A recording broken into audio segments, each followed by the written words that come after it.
Super India news TV में आपका स्वागत है। मैं हूं राजेश आर्य। आइए देखते हैं आज का विशेष समाचार। राष्ट्रघाती समस्या। सुप्रीम कोर्ट ने छल बल से मतांतरण को संविधान विरुद्ध बताते हुए केंद्र सरकार से इस विषय पर हल्फनामा मांगकर यही रेखांकित किया कि वह इस विषय को लेकर गंभीर है। अब ऐसी ही गंभीरता केंद्र सरकार को दिखानी चाहिए। ये ठीक नहीं है कि कुछ समय पहले इस मामले की सुनवाई के दौरान वह समय पर हल्फनामा पेश नहीं कर सकी थी।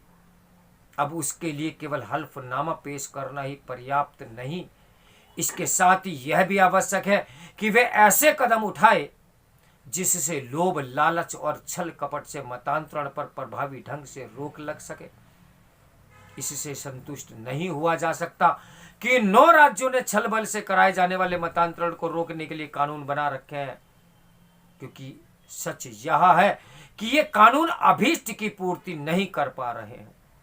जिन राज्यों में ऐसे कानून बने हुए हैं वह अवैध तरीके से मतांतरण की खबरें रह रहकर आती ही रहती हैं। केंद्र सरकार इससे अनभिज्ञ नहीं हो सकती कि कुछ संगठन और समूह एक षड्यंत्र के तहत बड़े पैमाने पर मतांतरण करा रहे हैं। इसके चलते देश के कई हिस्सों में जनसंख्या का संतुलन बिगड़ गया है और इसकी भी अनदेखी नहीं की जा सकती कि ऐसे कुछ क्षेत्रों में राष्ट्रीय हितों को क्षति पहुंचाने वाली गतिविधियां भी देखी गई हैं। स्पष्ट है कि मतांतरण राष्ट्रीय सुरक्षा के लिए बहुत बड़ा खतरा बन गया है।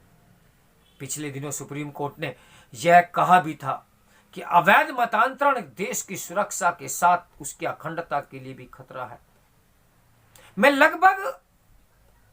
सुपर इंडिया न्यूज टीवी लगभग 1.5 दर्जन मतांतरण के ऊपर समाचार निकाल चुका है। ना तो सरकार की कान पर जू रेंगी है और ना ही इसका कोई असर ही दिखाई दिया है। अब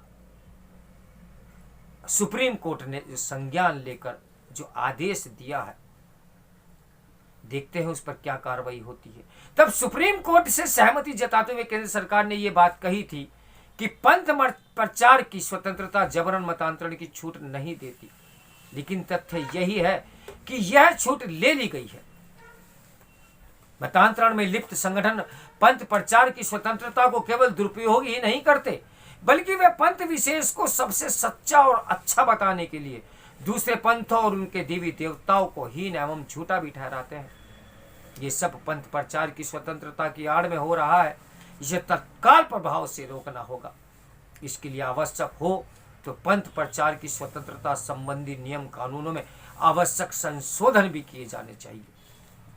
इस क्रम में उन कारणों की तह तक जाने की भी आवश्यकता है जिनके चलते स्वतंत्रता के बाद ईसाई मिशनरियों को पंथ प्रचार की आजादी दी गई। समझना कठिन है कि आजादी देने की क्या जरूरत थी, क्या आवश्यकता थी।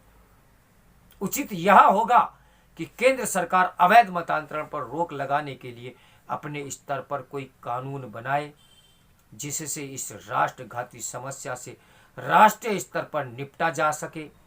केंद्र सरकार को यह समझना होगा कि केवल 9 राज्यों में मतांतरण रोधी कानून के से इस गंभीर समस्या का समाधान नहीं किया जा सकता।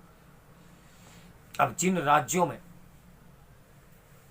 मतांतरण की आंधी चली और वहां पर अल्पसंख्यक की भी सीमा को लांघ गया हिंदू, क्या उनकी वापसी का भी सरकार कुछ सोचेगी?